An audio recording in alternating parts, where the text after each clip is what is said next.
reasoning on Haiti. And Haiti has a very special place in my heart. Firstly, because I did a good portion of my research on Haiti and had the opportunity to visit with Saint Soleil, Artiste Resistance, and a whole slew of neighborhoods that do art. So they do art not just as a practice, but as a lifestyle. And I think that is one of the things that is so rich about Haiti. The intensity of the passion of the persons, the diligence. Haiti is not just a story, it is really an experience, and I invite you all to consider joining us in that experience. Haiti was not only the first Black republic forged in fire and resistance, but also a beacon of radical imagination. From its birth, Haiti charted a course for freedom, dignity, and Black sovereignty, rooted in African memory, spiritual knowledge, and unyielding belief in human possibility. Haitian thinkers, artists, and leaders redefined universal human rights from the perspective of the oppressed, while diplomats and statesmen advanced anti-colonial and Black liberation struggles across the Americas, Africa, and beyond. And I can go on and on about Haiti, but tonight, we have a range of panelists who have been long doing the work of Haitian origin and also collaborators with Haiti. So to begin our panel, I'll invite Ms. Dr. Lisa Suarez to introduce a performer to start the conversation.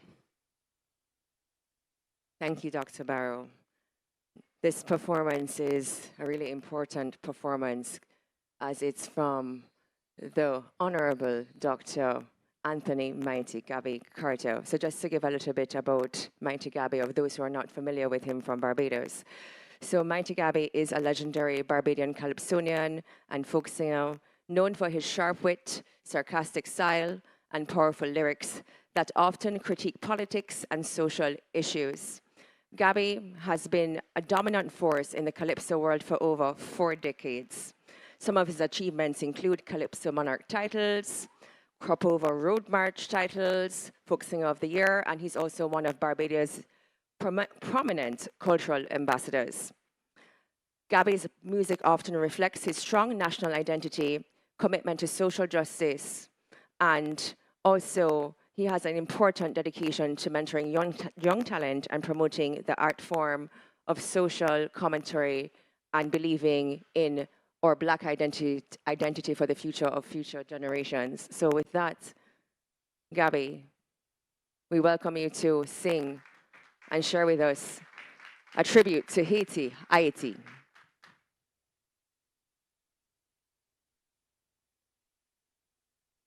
Good evening, everyone.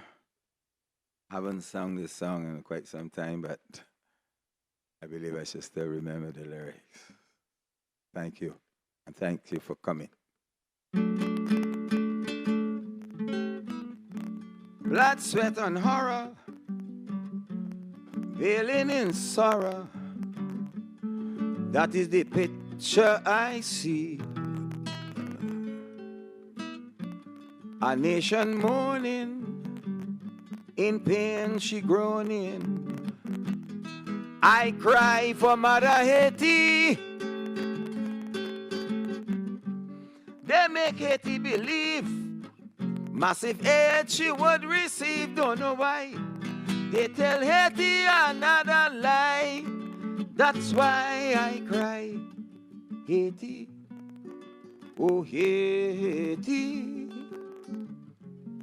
You make me shed a tear. How much more can you bear? Haiti, oh Haiti. After all the wrong they do, they turn wrong and blame the whole thing on voodoo. Haiti, oh Haiti. Whatever you do, my heart goes out to you. I know that you will pull through. My heart goes out to you. Di-di-di-lie. Bam bam bam bam bang dum bang. Di-li-lo-li-lo-lie. Da ba da di di di. Ya da da de, da la ba dam be, la de, la da de do de da de do da da. For 80 long years after independence, Europe will not trade with you. The USA too totally ignored you and broke your country in two. They brought their factories, paid you starvation salaries, then without shame claim Papa Doc was to blame. Man, they really make my shame. Haiti, oh Haiti,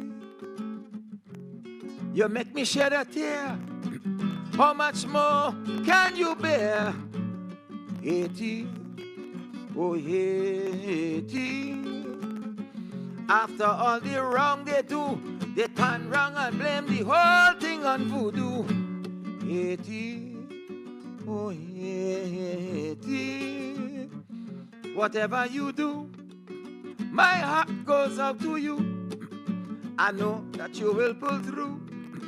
My heart goes out to you.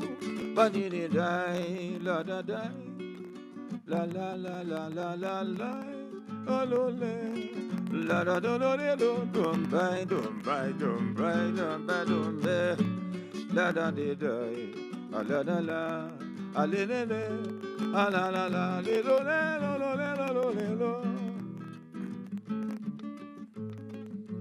You make me so proud. I'll say it aloud. When you defeat Bonaparte, that wicked Napoleon, yeah, he was a demon. But you threw fear in his heart and caused him to depart. But Napoleon was very smart. Hit Haiti with a poison dart. Send you to yeah, I say that wicked Napoleon, yeah, he was a demon, and he put you in trouble too. And that's why I'm so proud, Haiti, this evening to sing about you. I say, Haiti, oh Haiti, you make me shed a tear. How much more can you bear? Haiti, oh Haiti. After all the wrong they do, they turn wrong and blame the whole thing on voodoo. Haiti, oh Haiti. Whatever you do, my heart goes out to you. I know that you will pull through. My heart goes out to you. Haiti, Haiti, Haiti. I love you, Haiti.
Monique Cheska.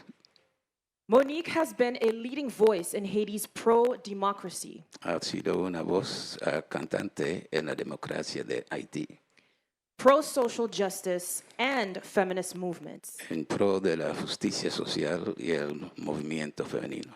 She is a feminista. member of the Civil Society Commission for a Haitian-led solution to the crisis. Es un miembro de la Comisión para la crisis en Haití. She is a member of the Montana Agreement Monitoring Bureau and a co-founder and spokesperson for the Haitian Afro-Descendant Collective. Ella es un fundador del colectivo de los afrodescendientes.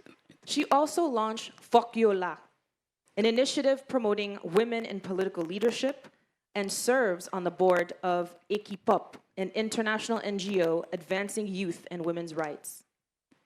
Ella también es director de equipo. Her career spans over 25 years of experience in international development, crisis communication, human rights, youth and women programming. Tiene más de 25 años de experiencia en varios movimientos para las mujeres. Ms. Kliska was appointed representative of the United Nations Population Fund in Niger in 2012. Ella fue la representante del Fondo para los Pobres en Níger en 2012. After serving as its regional advisor for Africa in New York and regional advocacy and communication advisor for 22 Southern African countries. Después de servir como la consejera para 22 países africanos. During her time in Niger, she led national efforts to end child marriage and launched Ilimen, an award-winning girls' empowerment initiative later adopted across West Africa. En su tiempo en Níger, ella trabajó con el movimiento para terminar con el matrimonio de los jóvenes, de las jóvenes. For this work, the president of Niger awarded her, as commander of the Niger Order of Merit in 2016, the country's highest honor in the Niger Order of Merit. Por eso ella recibió el mayor honor en Níger.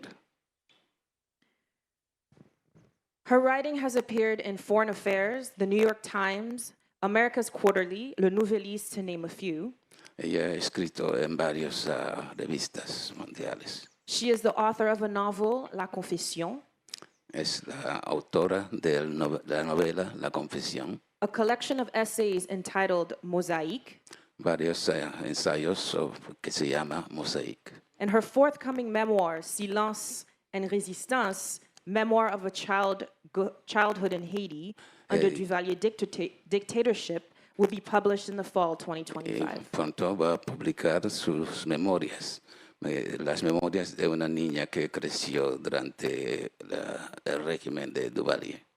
Ms. Kliska holds a bachelor's in philosophy from Howard University and a master's in journalism from Northwestern University in Medill School of Journalism. Ella tiene un grado de varias universidades en los Estados Unidos. Welcome, Monique. Bienvenido. Vale. And finally, Y finalmente, on the right of Monique, a la Luis derecha, Felipe Pellicer Peñuela. Luis Felipe Pellicer Peñuela. Penguela, He is a Venezuelan historian, professor, and researcher. historiador venezolano y investigador. He holds a degree in history from the Central University of Venezuela Tiene un grado en historia de la Universidad Central de Venezuela and a master's in history of indigenous worlds from the University Pablo de Olvide, Spain. y una maestría de la Universidad Pablo Olvides en España. He is a founding member of the National History Center Él es miembro fundador del Centro de Historia Natural and the Network of History, Memory, and Heritage. y una red de historia y legado nacional. Professor Pellicer has held several key positions in national historical institutions, including president of the National History Center. incluyendo ser presidente del Centro de Historia Nacional, ha tenido varias posiciones en historia. He's also been the director of the National Archives and academic vice rector of the National Experimental University of the Arts. También ha sido el director de los archivos. He is the author of numerous books, essays, and articles, amongst which his work Entre el Honor y la Pasión stands out. Es autor de varias obras y lo que destaca es Entre el Honor y La Pasión. la Pasión. Currently, he serves as full professor at the School of History of the Central University of Venezuela. En este momento es coprofesor en la Escuela de Historia en la Universidad Central. And as researcher at the Latin American and Caribbean Studies Center. Y como investigador en el Centro Latinoamericano de Investigación. Welcome, Professor Pellicer. Bienvenido, profesor Pellicer. We have some heavy hitters on the panel today, as you've seen, with very, very powerful career trajectories. So we're going to dive into that. But before we do, we have a presentation from Monique that will share a bit of her creative work, which will be paired with her advocacy work. Como pueden ver, tenemos unas presentaciones muy fuertes, pero antes de eso, Monique nos va a hacer una presentación. Hello. Yeah. Do you hear me? Yeah, thank you. Thank you. I will set the stage through the lens of culture and creativity as asked by the organizers with an excerpt of my film to my French ancestor. And then I will do a TED-style talk. So if they can run with the film, it's an excerpt, 5 minutes. Excerpt. So una película corta de 5 minutos. Thank you. Que quiero que comience. Mes amis, c'est pas pour mener chercher qui mettez moi là. Diagwe agweta ou. Mes amis, c'est pas pour mener chercher qui mettez moi là. C'est bon Dieu avec Guinée qui mettez nous là. C'est grand maître là avec Guinée qui mettez nous là. I knew the day would come when I would have to meet and question you. I knew I would have to learn to know you, to understand you, and even to accept you. You, the ancestor who came from so far away. That day has finally come.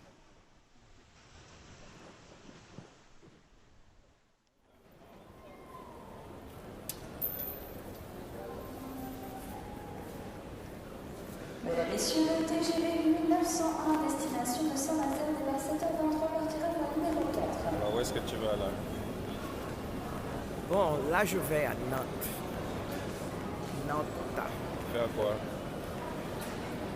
C'est une recherche. On va essayer d'avoir des informations sur notre aïeul, le premier Kleska à arriver en Haïti. Qui était ce monsieur et pourquoi il a été là-bas?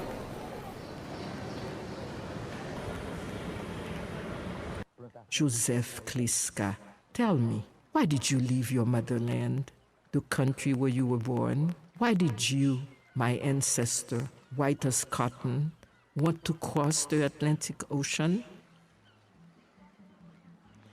Why did you come to Haiti 40 years after our independence? While crossing it, did you see the mass underwater graves containing the bodies of the brave African men and women kidnapped by your ancestors? Or did you come because you were simply curious to know us, the daughters and sons of the slaves who had, after many bloody battles, won their freedom from your country? Joseph Kleska, for a long time, something about having your white blood flowing in my veins disturbed me.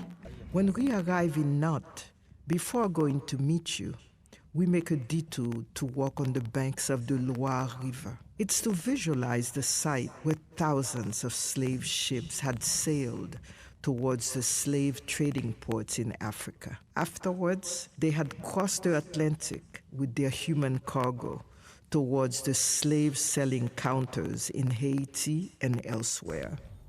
It is also here, on the banks of this river, that these ships filled with cotton, sugar, and coffee produced by the vile human traffic of slavers had docked, contributing to the immense wealth of this city. I look all around me at the capital of the French slave trade of Africans and ask myself if the people of Nantes bear a burden of shame as I bear the burden of sadness of the stories inherited from my ancestors.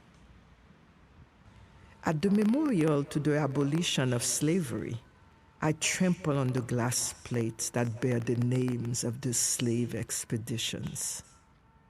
Where are your monuments, your battles, your martyrs? Where's your tribal memory?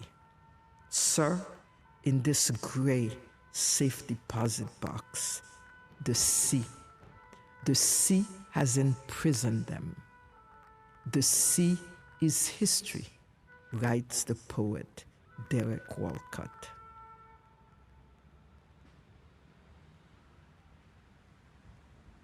It is in this story, in this moment, that we finally meet. You, my French ancestor, and me, your Black Haitian great-great-granddaughter. Agwe, God of the waters, tell them I forgive them.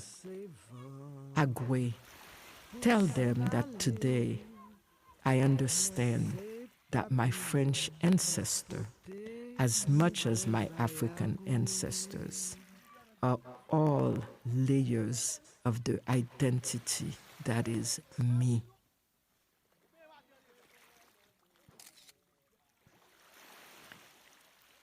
This cinematic letter is an artistic testimony. So through a look at individual destinies, namely the migration to Haiti of my great-great-grandfather, a white man born in Italy, and the review of historical facts, I examined the relationship between this white man and me, this Afro-descendant woman, who is his descendant. Here I am today, his Afro-descendant. Moving from the personal to the collective, this is also about transforming art into advocacy. This is about raising consciousness about the historical trauma of slavery, of colonization. And this is about the urgent need for a reckoning. In this case, I'm talking about the Republic of Haiti's demand for restoration, including restitution. Whereas my great-great-grandfather chose to migrate, my ancestors from Africa did not choose to migrate to Haiti. They were made captives and shipped under dire conditions to Caribbean shores and elsewhere. Today, I choose to speak about resistance, a major characteristic of our people and of our nation throughout history. During the Middle Passage, the seas crossed have our blood, for they contain the bodies and the blood of the warrior ancestors who fought the enslavers. Yes, the sea is our history of resistance. During colonization and after independence, despite the harsh colonization, the illegitimate and shameful independence debt imposed by France, and the grave crisis it created for Haiti, it must be recognized that during the last 220 years since 1804, we, excuse me, Haitian men and women built a Haitian civilization with our own language, Creole, with our own religion, Voodoo, with our own spaces called Lakou, with our own literature, with our own music called Compas, and our own way of life. That is what I again and again call Haitian resistance. Let us not forget that we Haitians also helped Miranda and Simon Bolivar with arms, munitions, men, and money to gain the independence of Venezuela, Peru, and Colombia from Spain. We sent troops to fight the Battle of Savannah in the United States. We welcomed Arab Christians fleeing persecution. That is, again, what I call Haitian resistance. Today, we are in a tenacious resistance movement against an enemy within. I talk about the gangs in sandals and socks, but I also want to include the gangs in suits and ties who have been the state authorities over the last 15 years in Haiti. We Haitians have been under attack from within. Artistic and performance spaces are destroyed. Artists are displaced from their homes, dispossessed of their works. Communities are split up. The capacity to meet, to think, to create is under attack. The gangs are systematically eliminating all the spaces and institutions that make independent thought, therefore creation, possible. You destroy culture, you destroy democracy. And in Haiti today, democracy is under attack from what is a totalitarian, fascist agenda. Today, the Haiti we knew and we dream of no longer exists. There is a new Haiti geography. One, there are the gang-controlled areas where the state barely exists. Girls and women are being raped. Children are prevented from going to school. Churches, schools, homes are being burned to the ground. There is also in the Haiti, the new Haiti, the area that we call the Grand Sud, the great part of the southern part of Haiti. There is also the northern Cape Haitian area, so far free of massive gang takeover. There are also new areas where the gangs replace the state. And you control culture, you control democracy, so there is none. The gangs promise the people liberation to the folks who live there while they are producing basically obedience, no freedom, or you die trying. We must ask some difficult questions today about Haiti. Who profits in the post-Haiti world if we no longer exist as we want? Who profits in the post-Haitian world when decisions are not made by Haitians, but by others? How can the Caribbean community favor this? We will need to rebuild what is being destroyed. What support can be provided? How can you support Haitian-led resistance movements in Haiti and in the diaspora? How can the Caribbean region reframe its relationship with Haiti? Today and the future, what we want is for our Haitian voices to be heard. We Haitians need to sit at the table. It is not up to OS or CARICOM or the United Nations to decide for us. My ask is that you be an echo chamber of Haitian voices, but not speak on our behalf. In terms of the future, it is time for reparatory justice from France, including financial restitution. It is also time to support the Haiti reparation movement. It is also time to build community to creative vision, as this is a cultural, artistic festival.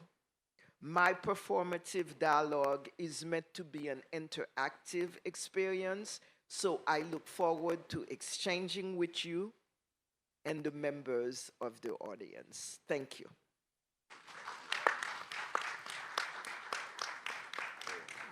Thank you, Monique, and thank you for such a moving piece. Gracias, Moni. That's taking us a little bit into your ancestry and tying what's something very personal to you as a tool for how we can apply it towards the collective. Now, Professor Pellicer, I understand you have a video also that needs to be shown.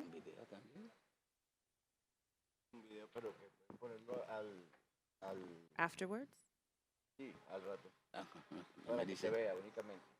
Just for you to see. Okay. If you want to put it It's now. possible. We have it ready. Tech team? Lo tiene listo. We have a video from Professor Pellicer that needs to be played in silent mode.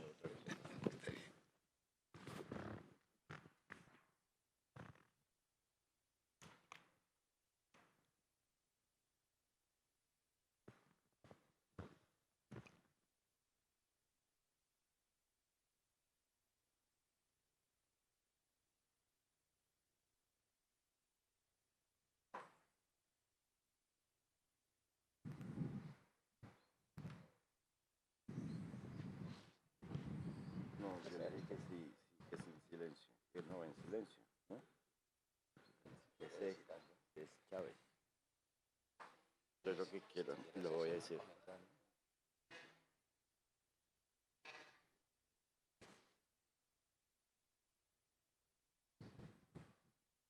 Eso, estamos en el 2007. This was in 2007. This is Chávez Esto. in Haiti. In Haiti, this is Chavez.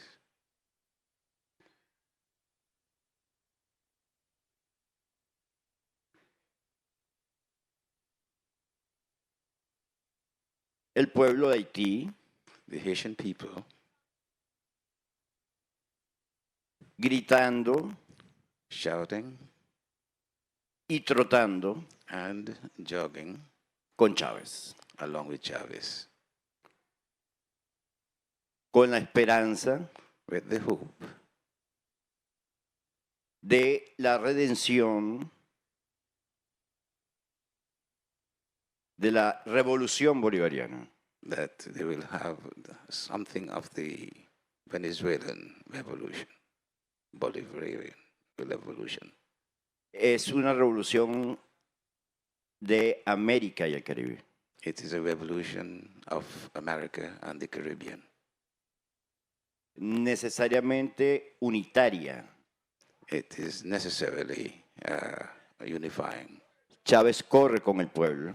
Chavez runs with the A people. Chávez no le importan las pandillas y ahí había pandillas. He doesn't mind being with the gangs. There were gangs there. Dijo Chávez, Chavez said, in this moment, dijo, at this moment, estamos en las puertas del infierno we are at the gates of hell, y estoy rodeado de ángeles negros. and I'm surrounded by black angels. Es un pueblo angelical. It's an angelical people. Es la época de Petrocaribe. This is a time of Petrocaribe. Antes de las sanciones Before the sanctions gringas contra Venezuela. of North America against Venezuela. Una posibilidad real, concreta A possibility of y solidaria and concrete and solidarity. con el Caribe. Solidarity with the Venezuela Caribbean. es Caribe.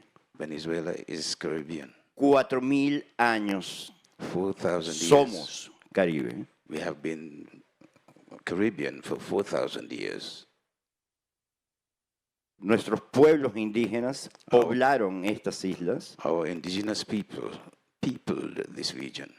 de manera que somos hermanos So we are brothers. y tenemos una historia larga de 5.000, de 4.000 años. And we have a long history of some 4,000 or 5,000 years. Una historia de 500 años de lucha, A story of some 500 years of struggle. cuando trajeron a nuestros hermanos When they brought our brothers de África, from Africa, esclavizándolos enslaving them. con su sangre y su trabajo, financiaron With their blood and their work, they financed el sistema capitalista de muerte que hoy rige al mundo. the lethal capitalist system that now runs the world. Hace un poco más de 200 años, Some 200 years ago, Bolívar llegó a Haití Bolivar arrived in Haiti, y recibió el apoyo de Pétion, and he received the support of Pétion. Bolívar nombró a Pétion libertador de América Bolivar named Pétion the liberator of America, porque sin la ayuda del pueblo de Haití, because without the help la América del Sur no fuera libre. Haiti, South America could not be. Si hay una posibilidad de descolonización, If there is a possibility of decolonization, hay que buscarla en Haití. you have to find it in Haiti. Un pueblo que se liberó a sí mismo, People that free themselves, un pueblo que liberó a otros pueblos, people that liberated other peoples, un pueblo que creó una manera de comunicarse uh, diferente al de el opresor, a people that created a way of communicating different to the one, una religión diferente, and a different religion as well, una cosmogonía diferente. a different cosmology. Y es un pueblo no perdonado por el colonizador hasta nuestros días. And it's a people that Su rebeldía. has not been pardoned by the colonizer up to this day. Su insurgencia. Haití no puede gritar sola. Haiti cannot cry by itself. Tenemos que gritar junto a Haití We have to cry out with Haiti porque ya lo hemos hecho because we have done it already. y debemos seguir haciéndolo. And Haití we should continue doing it. no necesita un ejército de ocupación. Haiti does not need an occupation army. Necesita la solidaridad It needs solidarity de sus hermanos of its brothers, cercanos. its nearby, its close brothers. No es la OEA, Haiti is not the OAS. no es la ONU. It's not United Nations. ¿No? Es CARICOM, It's not the OAS, not debe ser Petrocaribe. United Nations. Tenemos It's que CARICOM. regresar a It Petrocaribe. must be Petrocaribe. We have to go back to Petrocaribe. Es el ALBA, And it's ALBA, la alianza the de los pueblos alliance of the peoples del Caribe of y the de Caribbean América del Sur, and South que son America. pueblos que comparten These are countries that share un pasado, a un past, presente a present, de sufrimiento, de alegría, suffering, of joys, pero también de esperanza, but also of hope de porvenir, in the future. en igualdad, en equidad, In equality, en respeto equity, in a mutual las respect soberanías for the sovereignty Venezuela siempre ha sido Venezuela has always been respetuosa de la soberanía de los respectful pueblos. of the sovereignty of the people. Nunca ha habido un gesto We have never had imperialista por parte del any pueblo venezolano. imperialist motives. El pueblo in venezolano se Venezuela. comunica con los pueblos Venezuelan people hermanos. communicate with their brother countries. El gobierno de Venezuela The respeta government of a los Venezuela gobiernos hermanos, Respects their brother countries. independientemente de las diferencias, Despite porque differences, ese es el verdadero respeto. because that is real respect. Yo te amo en tu diferencia. I love you Yo te even with respeto your en tu diferencia. differences. I respect you with your differences. Y te amo y te respeto en tu diferencia porque también And I somos respect your differences. I love y you tenemos cosas que son because we have iguales. things that are equal. Una historia compartida A shared history, y una historia es un presente, a es history, un pasado, pero and también es present, un past, futuro, and also a future. una posibilidad Possibility de liberación of liberation. para hacerlo con Bolívar, To do it with con Pétion, Bolivar, con Pétion, Toussaint Louverture, with Toussaint Louverture, con toda América. with the whole of America. Tenemos que hacerlo soberanamente We have to do it in solidarity. desde nosotros y nuestras maneras de hacer las cosas Us and our way of doing things, y no desde la colonialidad and not from que todavía colonialism, quieren imponerle a nuestros pueblos still wants to impose on our people. por las buenas While y por there's las malas. good in a Con las good way or amenazas. bad way, with the threats, Amenazas, sanciones, saqueo que todavía looting, persiste which en nuestros territorios continues y hacia nuestros pueblos. in our region. Tenemos que luchar juntos We must struggle y gritar together juntos and con Haití. together fight Y with solo Haiti. en la unidad no and hay only manera in de que unity. sea There is no way desunidos that se we can pueda be conseguir la verdadera soberanía e divided. We independencia cannot have sovereignty and independence. del pueblo latinoamericano y caribeño. Latin America and Tenemos la experiencia Caribbean, para we hacerlo. have the experience to fight Tenemos together. la voluntad We para have the hacerlo. will to fight together. Y tenemos el deseo And de hacerlo. we have the desire to do it. Gracias. Thank you very Muchas much. gracias.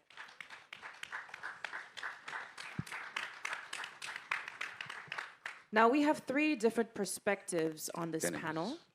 tres perspectivas diferentes en este panel. One that is a Haitian perspective Una from que es Haiti. una perspectiva haitiana, One that is a Caribbean perspective of Bayesian descent. And one that is a Latin American perspective of Venezuelan descent. Now, before we open up the conversation, I want the audience to get to know you a little bit first. And I will start with Margaret. What was, and this is a question for all three panelists, what was the spark that got you involved in this work with Haiti? Maybe it was a situation, maybe it was a person, an interest, a curiosity, but how did you get involved in this work with Haiti? Right, can you hear me okay?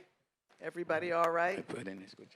Well, I'll have to say that in many ways, involvement with Haiti is really an extension of involvement for liberty and freedom and anti-colonialism when it comes to Barbados, the English-speaking Caribbean, and the whole region.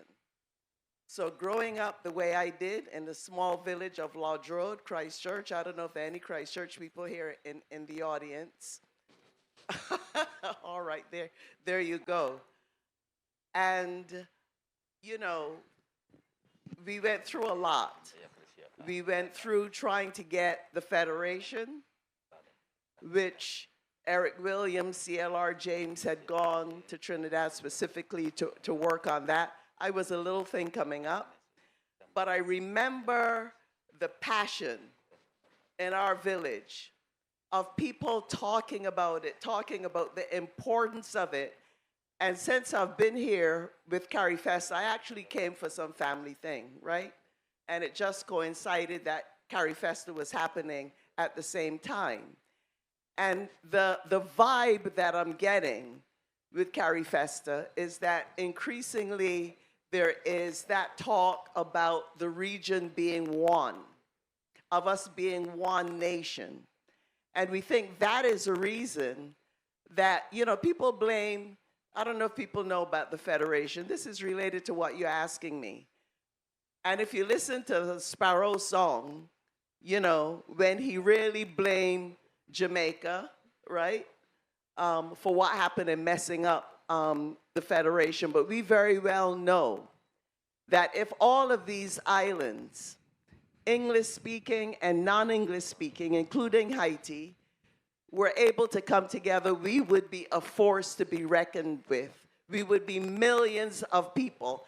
That is not in the interest of the former colonial powers. That's what the brother, the historian, was really talking about. That was not supposed to happen, all right? So they made it look like it was just this internal struggle, you know what I mean, between Barbados and Trinidad and Jamaica and whatnot. But we know very well that there were other more powerful forces. Where Haiti comes into all of this is that the Great Haitian Revolution, and thank you to the sister talking so much about the resistance of the Haitian people, the culture of the Haitian people, the dignity of the Haitian people, because that Haitian Revolution was very relevant to what was happening right here on this island of Barbados. And it's no accident that after 1804, like our great historian, Sir Hilary Beckles said at the first big talk here opening this CARIFEST, that the first revolution that happened in these islands after the Haitian Revolution happened right here in Barbados, beginning in St. Philip, not too far from where my family's people are from, okay? So somehow, without fax, without cell phones, without the rest of it, the word was traveling. The word was traveling throughout the region. Haiti has always been important to us. And I would really hope that in the schools, in the universities, here in Barbados and these other islands, we understand and we learn a lot more about it, because without Haiti, what would have happened? They led the way to the ending of slavery, not only in Haiti, but throughout the whole of the Americas. You understand what a big thing that was? And not only that, but it led to the great expansion of what they're calling the United States. They call it the Louisiana Purchase. You know, Louisiana, what is it, about 15 states or something like that? Expanding the United States by about 2/3 of its territory. Why? Because the Haitians had twice defeated France. Napoleon, then when he sent his brother-in-law, they kicked him out too. And that was part of France really leaving the Americas. So we all owe a great debt to Haiti. When we're talking about the islands being one nation, when we're talking about federation, when we're talking about looking at our economies and how we're able to trade and work more together and reaching out across to the homeland, to the continent, Haiti is really central in that. And a lot of people, you know, I did journalism for many, many years. You know, public affairs radio show, did a lot of coverage on Haiti. And people would say, Margaret, you're covering Haiti a lot. Why so much Haiti? Your question, why is Haiti so important? Haiti is so important to all of us. Because without Haiti, who knows what the rest of us would be? And we can't forget that. And Haiti has paid a price ever since for all of that. All of us have a responsibility to be in solidarity in Haiti, with Haiti, because in solidarity with Haiti, We are in solidarity with anti-colonialism, anti-imperialism, okay? And when we're talking about true independence and freedom. So we all owe a great debt to Haiti. So when my friend Danny Glover says, I am Haitian, when Frederick Douglass said, I am Haitian, I'm a Bajan, but I could say I am Haitian. We're all Haitian, and that don't mean, like the sister was talking about, that we then talk for the Haitian people, and we then tell the Haitian people what the heck they're supposed to do. But I also want to say on that front, a sister in a women's organization that I founded, there's a lot about the history I didn't get into because it would be too long, right? Said, each of us are responsible for the points of references we choose. You look at what's going on in Haiti, depending on who you talk to, you get one story. If you talk to Barbecue, Jimmy Chazer, you're going to get one story. And you have a lot of the left in the United States and even in Latin America confused, talking about this man Barbecue. I'll say a bit more about him later, being a revolutionary and whatnot. You're going to hear one story. You know what I'm saying? So we have to try to find out as much as we can from what the people at the bottom, the majority of the Haitian people who are up against everything, and even though they have been up against everything, they say, we intend to complete our revolution that was stolen in a way from us back in 1804. You see what I'm saying? So when it comes to what moved me or what touched me about Haiti, my own freedom and liberation is dependent on Haiti. Because if Haiti is not free, ain't none of us gonna be free. You understand what I'm saying? Absolutely. All right. Thank you for speaking on behalf of the region. Yes, round of applause for that very powerful statement. Monique, you grew up in Haiti, so your relationship is going to look a little bit different. Tell us how you came into this work, given that background.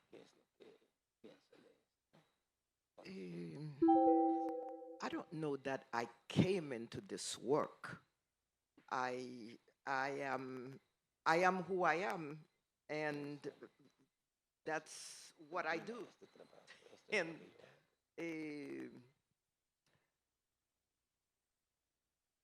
I'm trying to kind of connect the dots from what the sister just said, and also what the professor said. There are a few things that I want to say linked to that. One of them is undeniably everything that has been said about Haiti is very true. However, today, to me, I really want to come to today, because today we are going through practically an existential crisis. And I think it's important to kind of put some, bring some attention, some more attention to that. There are some names that I don't mention, like the name that you mentioned a little while ago. I don't mention that because I really am into a resistance movement against fascism, against violence, against all that is oppressing us right now. But one point I want to make in terms of solidarity, for example, with the Caribbean. Haitians need visas practically for every Caribbean state. So if we're talking about solidarity, let's be serious. Even to come here. Yeah, I was told I did not need a visa, but yes, I needed a visa. Unfortunately, I had a European visa, and Barbados allowed me in because I had a 6-month on my European visa. So if we're talking about solidarity, let us be serious. And the passport I carry says Caribbean community, but I can't come into the Caribbean community without a visa. So I think these little things are important, extremely important. So solidarity must accompany, there are some measures that must accompany this solidarity. So that is an important point. I go back a little bit.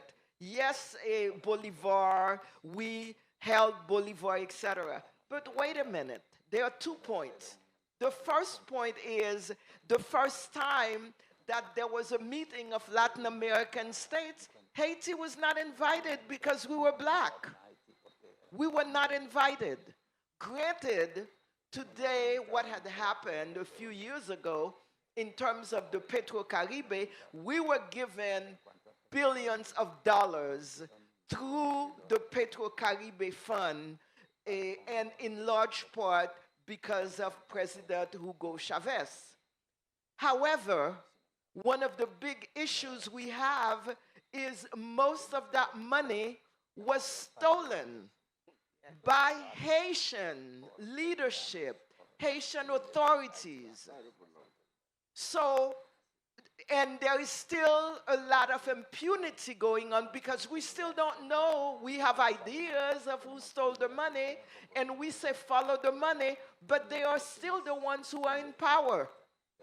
So right now, we do not have, we are paying the debt because it was a loan.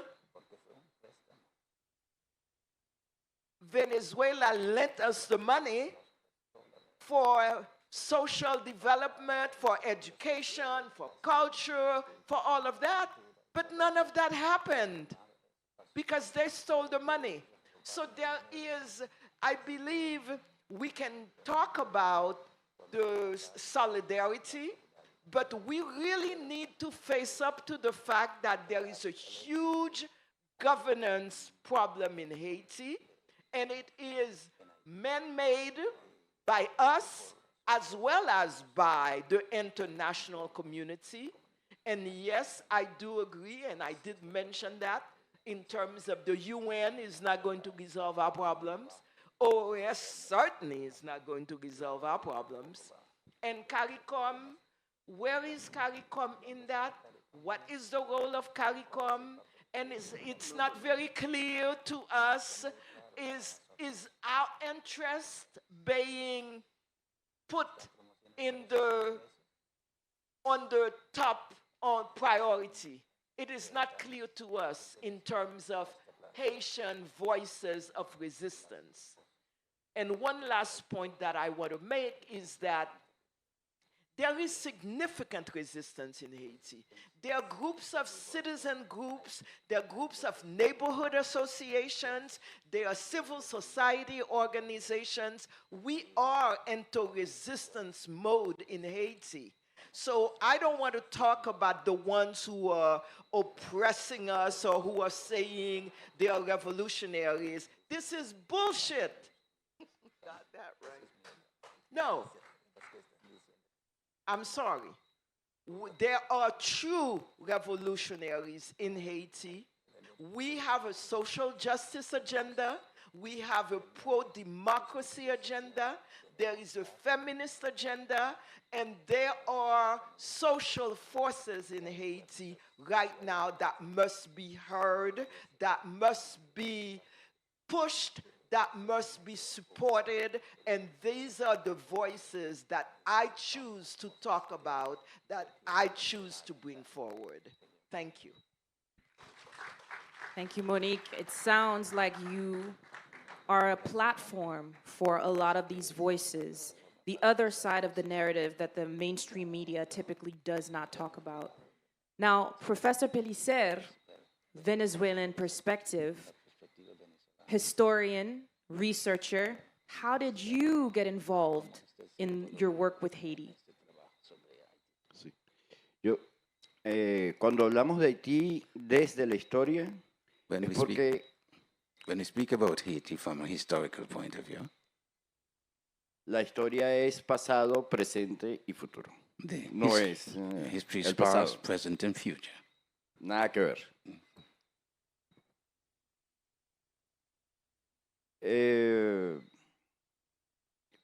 Pero el recuerdo de Bolívar para los venezolanos y las venezolanas, But the memory of Bolivar for la us, deuda de amor de Bolívar para los venezolanos y las the venezolanas, debt of love, es presente. Bolivar is present for us.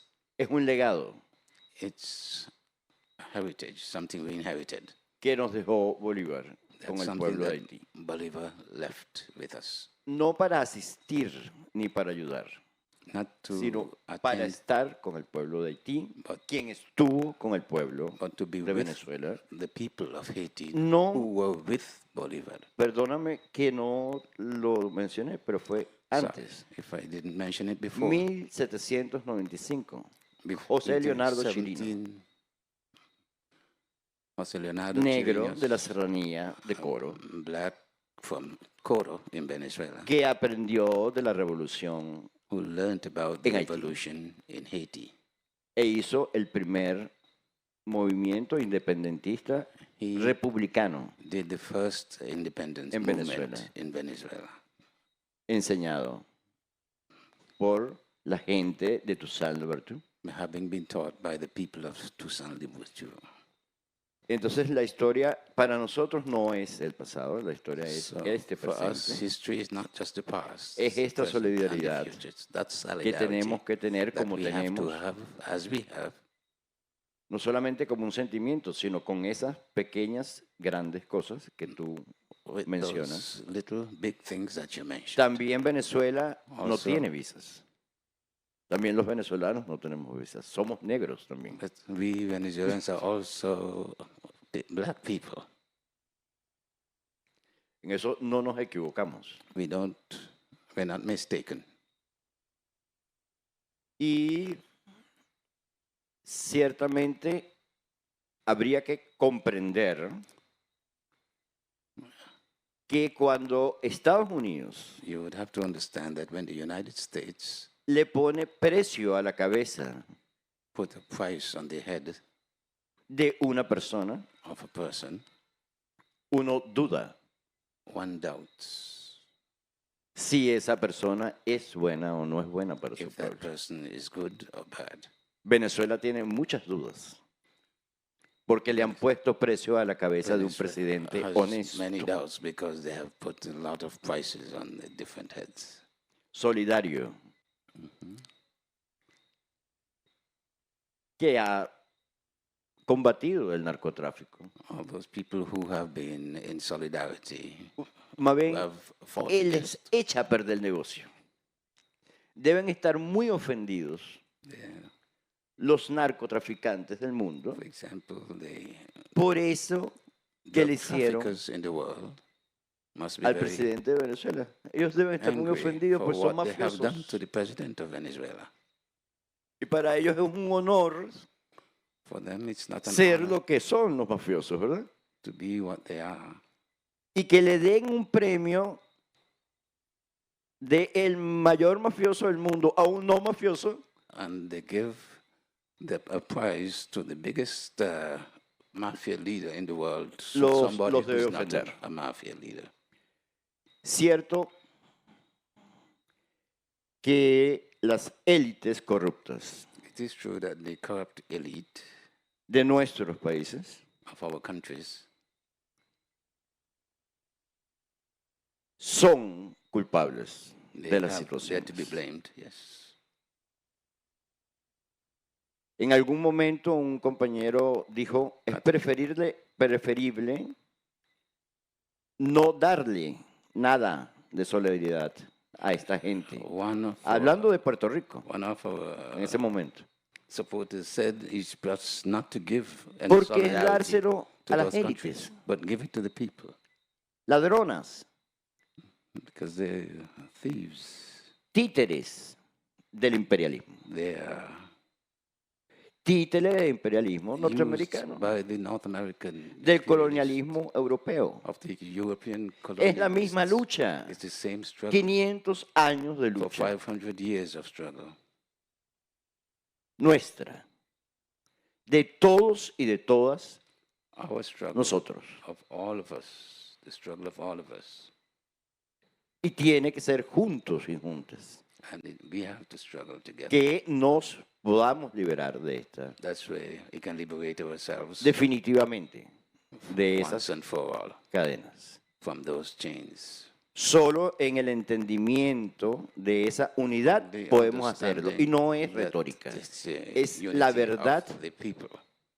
It's not rhetorical, it's the truth de una historia compartida of our shared history. de Bolívar Bolivar que le agradeció a who Petión thanked Petion sin tener medios de agradecer, without having the means of thanking him, mandándole unos remedios sending him hierbas. some medicines para el reumatismo.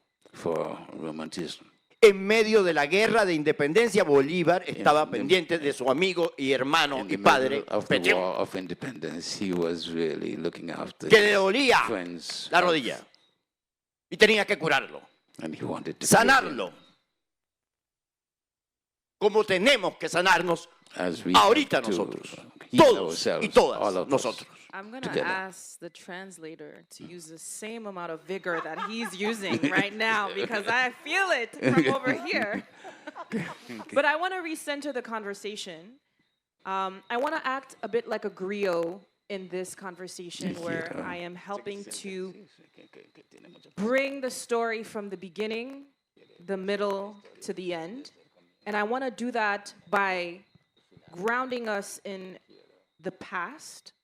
So the role that Haiti and Haitian history played in the past, the present, and then the future. What does the future look like for Haiti?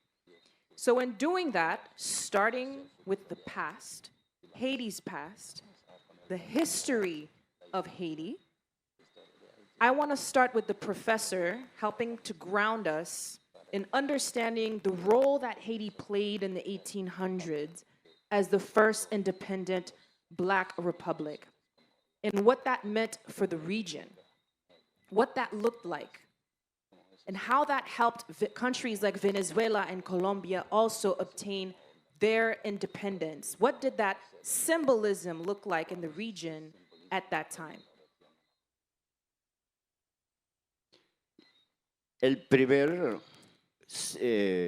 La primera manifestación The first manifestation es el miedo is fear. a la revolución Fear of the revolution. de los negros. The revolution of the black people.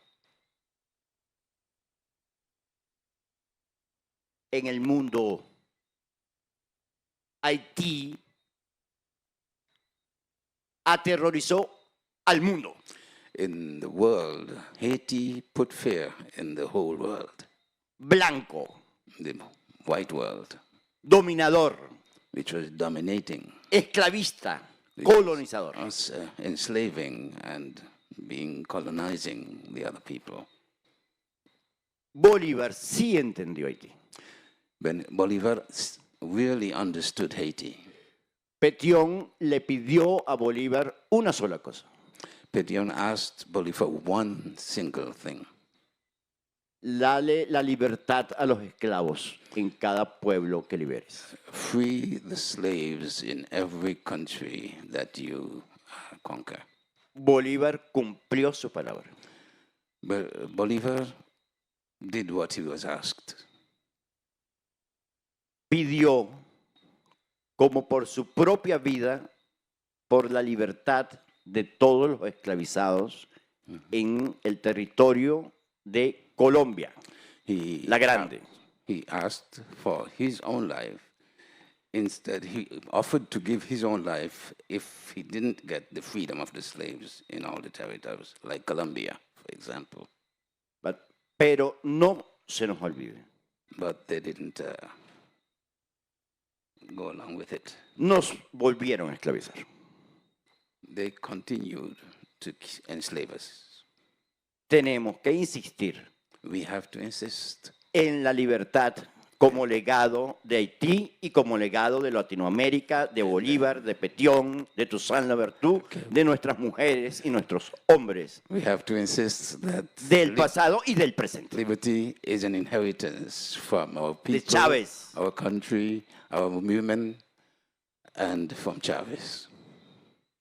Professor, so does this mean Eso significa that in a way, despite Haiti helping many of these Latin countries, there was a pesar betrayal? de que Haití ayudó a muchos, había traición. Traición en Haití y traición en toda Latinoamérica. Traición al proyecto bolivariano de unidad latinoamericana. Yeah, okay. Traición. There was that in Haiti and of the whole tradition of liberty in Latin America. I want to route the question to Monique from a different perspective. We're still in the past. We have not yet moved into the present. At the time of the Haitian Revolution, there were many women involved in the revolution, but so few of them have been documented as heroes. Can you center us around that narrative and what can be done to help bring those stories into the fore today, especially as an activist in human rights and women empowerment?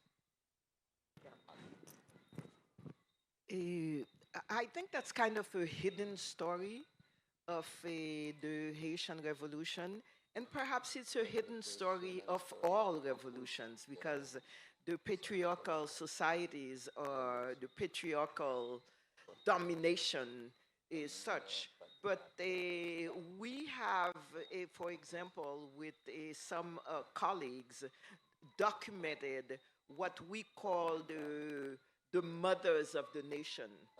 And there are quite a few. Cécile Fatma, there is also Marie-Louise, who was the wife of the Emperor Henri, l'empereur Henri in the north. There is also the wife of Dessalines. I forget the names now. Sorry, I wasn't prepared.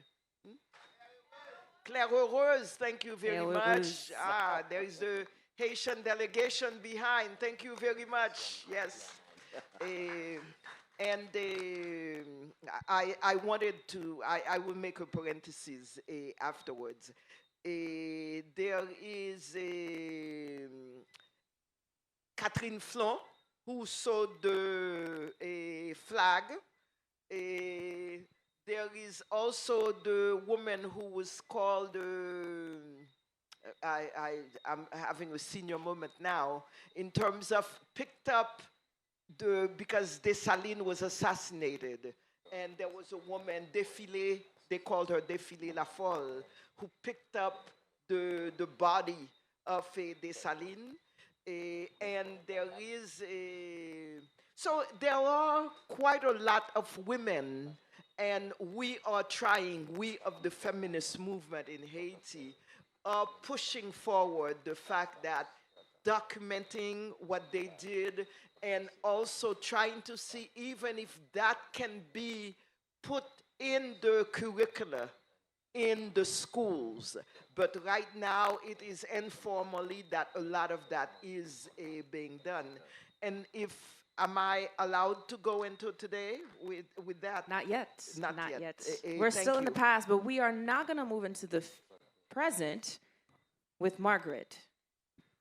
Margaret, the narrative of Haiti today is not the narrative of what we know from its past. First independent Black republic, a beacon of hope and light for Black people all over the world, a symbol of freedom. Today, what's going on in Haiti and what the media talks about almost overshadows that powerful history. And you have been very involved in the narrative aspect of that in present day.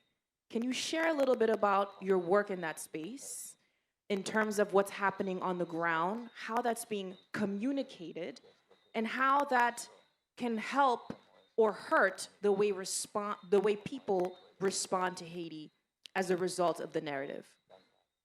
Yes, thank you for that. And I really appreciate the sister here also saying you want to talk about what is happening now related to your question. And the historian who talked about how Haiti shook the world. I just want to say, underscore that. This was a major international event, the height of the slave trade, when you had black people who barely had a pot to you-know-what in to defeat these colonial powers. It really shook the whole of the capitalist international order, and they have never forgotten that. And that's why to this day, when you have the core group with France and Canada and the United States, because you know the United States played their role with the 60-year boycott, etc. But I also want to say that Selma James, who is the widow of CLR James, Selma always said one of the things that really upsets her is that a lot of people like to talk about the black Jacobins of the past. And they don't want to talk about the black Jacobins of today, that are the people who are resisting that the sister spoke about. And that resistance is very much happening today. But another reason for that, and another reason why they want to cover over and white out Haiti's history, getting back to the importance of it to the whole of international capital, Haiti was a bad example. It was a bad example for the Irish, okay? Not only black people, but people who are oppressed anywhere, who are saying, if the Haitians could do it, we could also do it. That can't happen. Another reason they wanted to crush the, the federation. But getting back to what is happening today, working in journalism and listening to the coverage in the lead up to 2004, the coup that happened in 2004. All you heard at CNN and all of the major news outlets in the United States is you had this tyrant in Haiti named Aristide.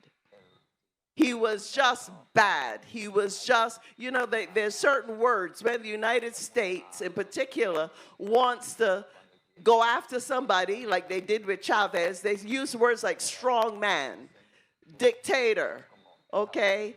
All kinds of negative things. So people in the United States listening to that didn't have a clue about what was happening and what Aristide was actually trying to do and why he was elected with such a great majority of people. Okay, so there's a whole layer of propaganda that happens to confuse the Western world, to confuse the Caribbean region so that we don't know who's who and who to believe and who not to believe.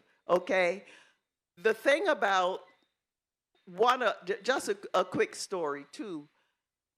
One of the trips I made to Haiti was part of a delegation that included Congresswoman Maxine Waters, right? Because a congresswoman was there, we were met at the airport by the U.S. Embassy, the ambassador, the officials, etc. Interestingly enough, they knew about Sojourner Truth, the show that I do, and they knew my name. So they keep an eye out on things. They had various meetings with the intelligence community and naval intelligence and this and that, and they brought them in because they're supposed to be briefing this U.S. Congresswoman, right? Then they wanted photo op, which I didn't want to have anything to do with because I wasn't going to show up in pictures with any of those people.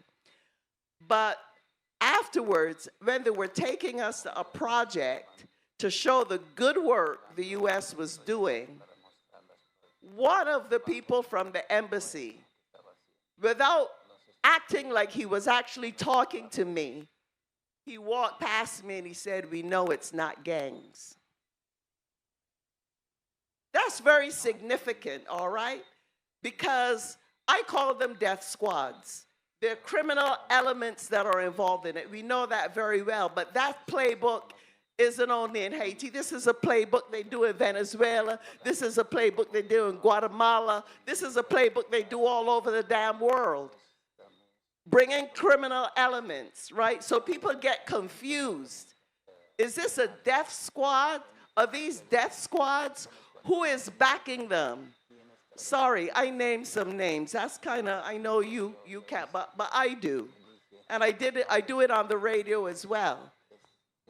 You know, because there are forces that look like they're friends, like in the embassy, but meanwhile, there's a whole other program that's going on. That's part of what is happening on the ground in Haiti today. There's a lot of, you know, all these weapons that are coming in. You think the average poverty-stricken Haitian youth has the money to be going and buying high-powered sniper weapons? These are questions we have to ask.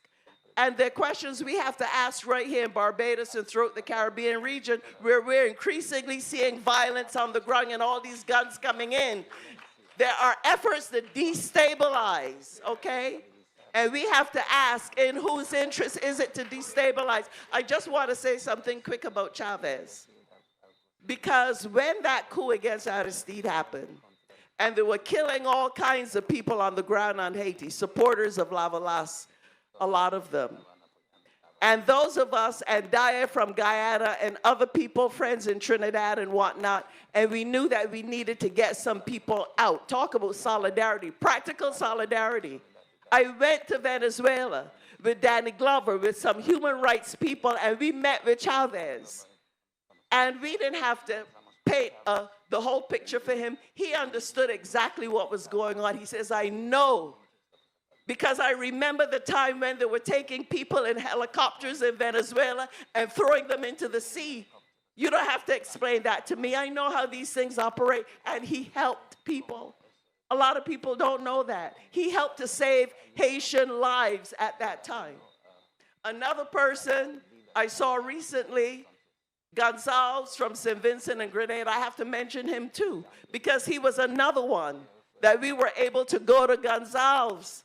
And Gonzalez stood up, and Gonzalez helped, and he helped to get people out. And when I saw him the other day, I thanked him for it, because we're not going to forget Chavez, and we're not going to forget Gonzalez, because we knew what they were doing was for Haiti, but it was also for the rest of us. And I also got to mention Cuba, because when Aristide, after the people mobilized for 7 years, whatever it is, a long time to get him back out of exile, and we were waiting for him to arrive, we were in a courtyard with who?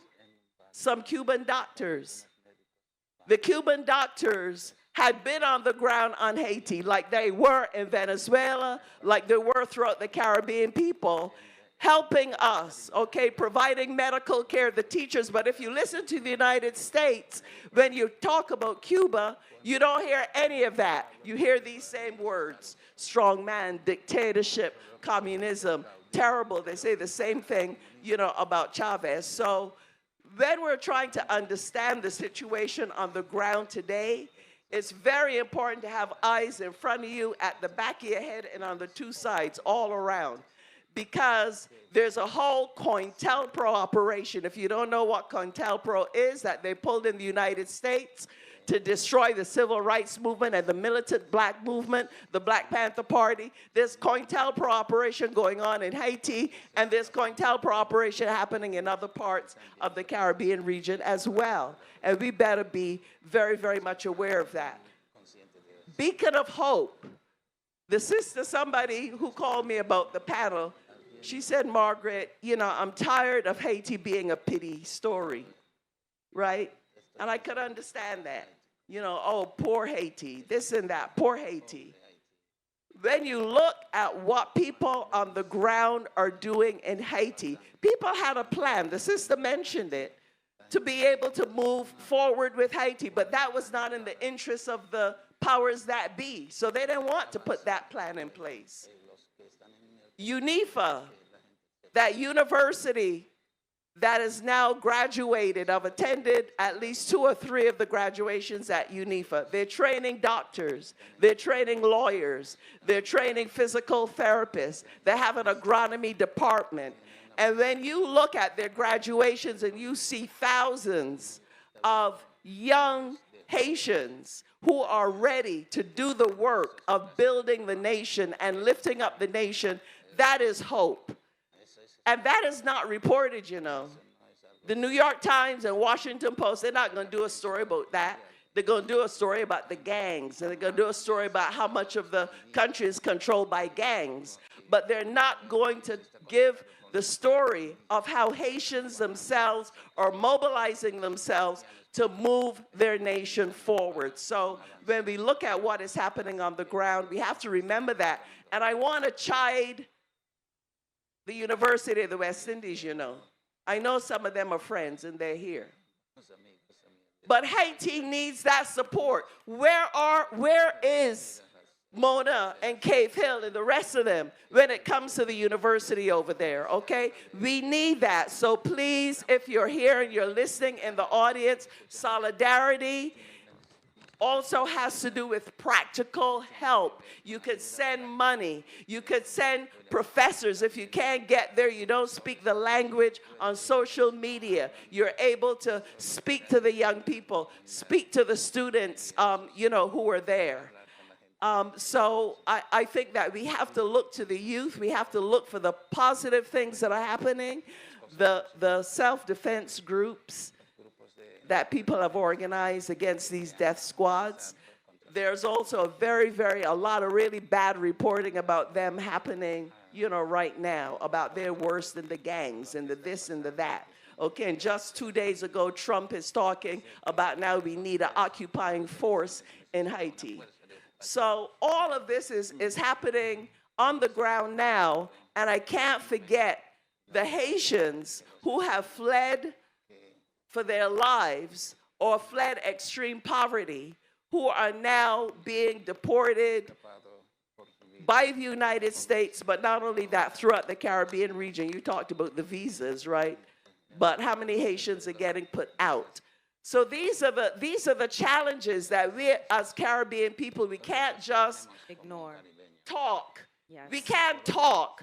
We have to take action. We have to move forward. I know I see you with the time over there. I didn't get to give an opening statement, but there are a couple of things that I really wanted to make sure to say. Absolutely. Okay? Absolutely. Practical solidarity, taking leadership and direction from the people on the ground who are working for democracy and who are working to complete their revolution. Absolutely. And so Haiti's present day narrative is very complex and layered. There's a lot happening that we know, there's a lot happening that we don't know. And the media, in a way, feels like it's been complicit in helping to tell a story that is not complete and certainly not of both sides. I want to switch it up a little bit, still staying in the present day, bringing Monique into this conversation. You've led national efforts in Niger to end child marriage and launch award-winning girls' empowerment initiatives. And you've seen strategies be applied to address them. Okay, thank you. You know, the first overwhelming challenge is security. We cannot go out of our homes. If you go to your home, there is the risk of kidnapping. There are so many people who have lost their homes, have lost the properties. There are over, according to statistics, 1 million people who are displaced. And displaced means you are in your country, but you are removed from your home for various reasons. But the particular reason is security. So the overwhelming challenge in Haiti right now is how do you get security in the area in the west area, which is about where about 1/3 of the population is, to the Tibonite area, particularly the Rice Belt, and to the Plateau Central area, which leads to the Dominican Republic and leads to the northern part. So these are threats that are there, meaning they are in the Plateau Central and they may move forward. So that is the overwhelming priority today. The second overwhelming priority is humanitarian assistance. When you have close to 1 million people, that's almost 10% of your population, that is not home. And that is where what I mentioned with the mass manipulation of the gangs, where recently they told people, well, you can come back to Solino, you can come back to Del Mar with the people, you need to go back home. And a lot of them have said, let me try, but when you get there, your home is not there. Even the roof has been taken from some of the homes. So that is the overwhelming challenge in terms of humanitarian assistance. What do? You have children who have not gone to schools for 2 years, for 3 years. What do? You have thousands of girls and women who have been raped, and they are continuing to be raped every day. And a lot of the rapes are gang rapes, and a lot of the rapes are in front of their family members. How do you get over that? How do you move forward with that? So humanitarian assistance needs are enormous. What do you do with that? And then you have this whole idea when people talk about security, it's like bringing arms, bringing mercenaries, whatever. But you have about 60% of the population that's under 24 years old. So there is a major challenge in terms of social injustice, education, healthcare, job training, culture, you know, the cultural spaces to build community. So the needs are enormous. And we are talking about actually remaking a lot of, at least 1/3 of the country in terms of what has been destroyed. People have lost their homes, the homes that have been burned. The Ministry of Education recently, just this week, a lot of the buildings were burned down. So you are talking about an area that is wiped out. You are talking about people who are lacking major necessities. So yes, we are into resistance mode. So we need that solidarity. We need to know that others can support us. And we need, bottom line, to define what is the way forward to get into a Haiti that we want, that is at peace. Because bottom line, in terms of the population, we have gangs, authorities, I said, in terms of suits and ties, as well as gangs in sandals, who are at war with us, the population. And bottom line, we don't know why. We don't know what we have done to be assaulted in this manner. So there are massive things that need to be done: security, humanitarian, social justice, and then just governance. Get honest people in government so that the money is not being stolen. There are huge justice needs. The justice system is broken up. So there are huge, you know, it's really kind of remaking. But then there are examples. There is Wanda. Wanda went through a genocide, and one that is now really a kind of wonder in not only in Africa, but throughout the world. There are the Asian tigers. Singapore is one example. So we do have hope. We are not desperate in terms of the resistance movements that are going on. We are fighting. There are neighborhoods that are fighting, and we're not talking about limited neighborhoods, but pretty much throughout they are fighting. And the fact that the gangs have not taken over totally, it is because there are viable resistance movements that are going on in different neighborhoods. So I think it is important. But the main problem is there political will with the authorities that are there, that I call the gangs in suits and ties, to resolve some of the issues? I am not sure that there is that. It sounds like there might be a need for a total reset. I work in the world of technology, and this sounds like reformatting the entire operating system completely. Absolutely. Without losing the history. So I want to end on a final point, because we are at time. I want to bring us into the future. You brought a few examples, Monique, of blueprints that exist. So despite the fact that Haiti is in the situation that it is today, having been a symbol of liberation and freedom, and to be in a sort of bondage around its own narrative and governance and human rights today, which is a complete paradox to the past, there is still hope for the future. And we have seen examples from Singapore, which is a similar situation of having been an impoverished, colonized nation, and is now a destination for innovation in Asia.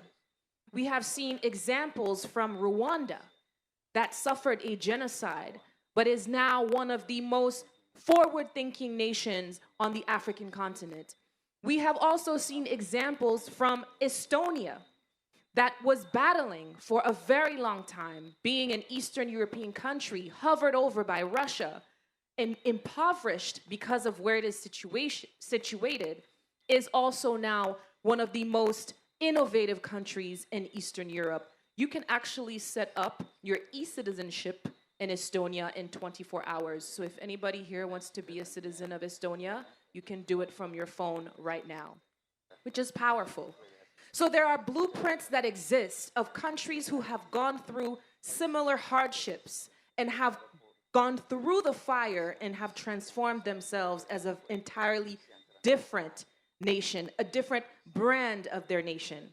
So I want to ask each of the panelists in a very short, very brief statement, how can we bring Haiti into the future? Very short, very brief. Let's start with Professor Pellicer.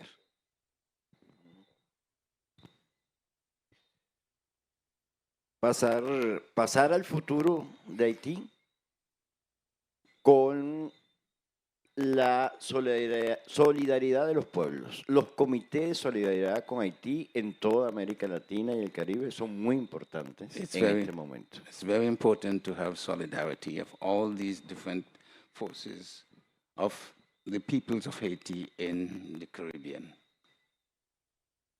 Creo que es mientras el pueblo haitiano logra, por su parte, so long as the Haitian people, on their part, recuperar la legitimidad, manages to get back their legitimization. El pueblo haitiano tiene cómo hacerlo. The Haitian people have to know. Ante la imposibilidad de estar en Haití, considering that I can't be in Haiti, quería saber qué pensaban los jóvenes de Haití. I would like to know what the young people in Haiti think. Y vi muchos grupos de rap.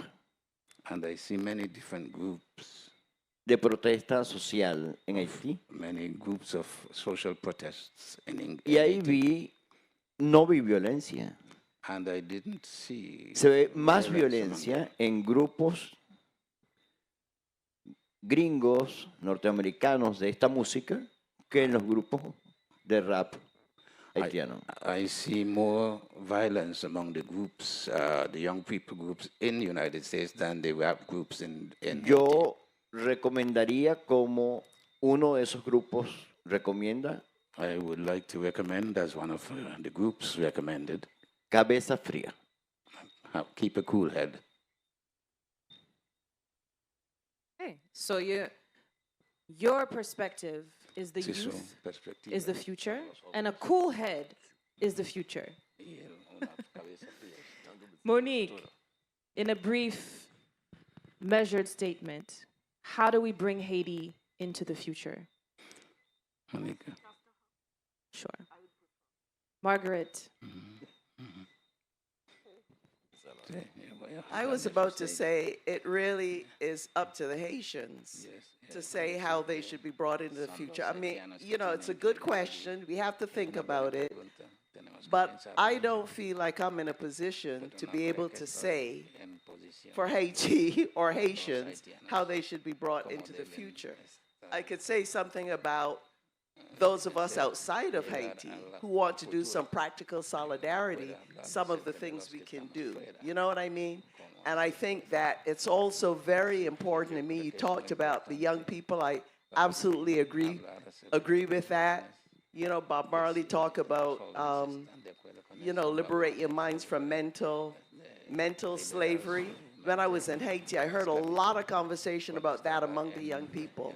They were really discussing in depth, what does this mean to liberate, you know, from mental slavery? But I think it's also important when we're looking for examples and we're looking at the international examples and arena. Look, things are not necessarily going in a straight line. It's not as straightforward. Look at what happened with South Africa, okay, and what's going on in South Africa today. A lot of us were involved in that liberation movement for South Africa.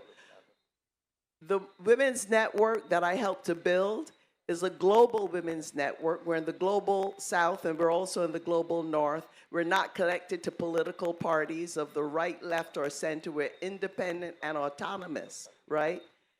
And our network in the UK, were very upset when the UK was making a deal with Rwanda to deport people who are fleeing poverty and whatnot, dying, you know, in the strait between France and England and trying to get out of Libya, et cetera, to do that. And now Trump has the same idea where he's negotiating with countries to send people to those countries who are not from those countries. So all I'm saying is that there's a lot of pressure on individual countries when they try to do something. We see that with Venezuela.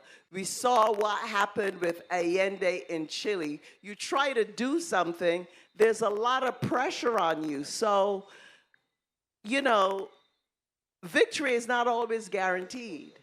And I think sometimes we underestimate the forces that we are up against, and that's always a mistake. We cannot underestimate those forces, but we also have to recognize the autonomy of people on the ground who have every right to be able to determine their own destiny. You know what I mean? Absolutely. And I think Colombia and Medellin is an example of that.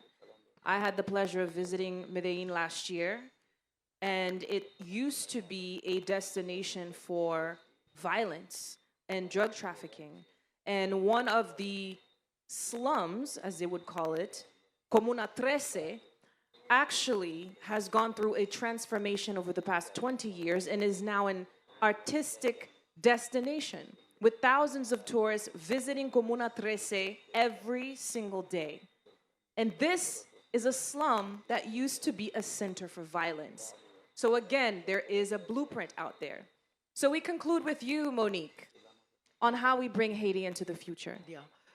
Before that, I want to give a shout out to one of the brightest, most powerful Haitian artist around today, Erol Josué. Please stand up, shout out. That was the voice that introduced my film. Erol Josué is a voodoo priest, dancer, singer extraordinaire, and one of the foremost artists of Haiti. Okay, thank you. One of the big challenges for us in the pro-democracy resistance movement is that our friends, in quotation mark, tend to support pretty much what is there. And in the past, for example, you had all the countries supporting Duvalier, even though they knew he was killing us. But it was, well, he's the one who is there. And we had the United States actually in 2011 decide that the person who had actually, people who had won the election really did not win the election. And the number 3 came to number 2, and then the number 2 came to number 1. So you have a situation where then Michel Martelly became the president because they changed the numbers, they changed that. So Haitians, for the most part, are saying, what's the use of me voting? Because when I vote, but it doesn't mean anything because the United States will change the numbers and put somebody else in place. We are at that level. And so the support of other countries for leaders who have stolen money, who are killing people, who've had massacres on their watch, is still going on, and that is linked to what you had said in terms of do not estimate your enemies. So that is a real issue because we have drawn up alternatives, but the alternatives are bypassed for others who are, that is the status quo, that is the person that is there. Let's go with that. So to me, in terms of the future, it is what are Haitians pushing these days? What is civil society saying? We have been saying, for example now, for over a year, that the governance system that we have now is not working. That's right. It is corrupt. It is linked with the gangs. However, all the countries in the world, including the UN, including OAS, including CARICOM, that is what is being recognized. So it seems to me that the plans that we are drawing up, and we don't lose hope, but the plans we are drawing up in terms of social justice agenda, in terms of humanitarian, and also in terms of possible security, because we have been saying for 5 years, control the arms traffic. It has not been controlled by the United States. It has not been controlled by the Dominican Republic, where a lot of the arms are going on. So in terms of solidarity, I think one of the things that is important is stop saying Haitian-led and actually listen to it and actually push that agenda forward. And I think, to me, in terms of the future, if we can get our friends, our allies, our neighbors to believe that not to believe, but to push really the Haitian-led solutions that we are pushing forward, to me, That is the present, and that is the future. Thank you. Thank you, Monique. Thank you, Professor Pellicer. Thank you, Margaret. Powerful panel tonight, everyone. Thank you so much for tuning in. Just want to close with what we discussed. We anchored the conversation in Haiti's past and the role that it played and the role that the Haitian Revolution played in Black liberation, not only in the Caribbean and in the region, but in the world. We talked about the current situation in the country and what can be done, and how the narrative, particularly the narrative that is portrayed by mainstream media, is hurting Haitian history, is hurting Haitian present, is hurting the way people understand Haiti today, including the diaspora. And then we went into the future and talked about how important it is for the youth to be involved, how important it is for institutions to pay attention and allow Haitian-led solutions to be led by Haitians and to be implemented by Haitians. And we talked about the need for collaboration within the region and across the world. With that, I say thank you to CARIFEST. Thank you, thank you. And have a wonderful night, everyone. Que tengan una buena noche.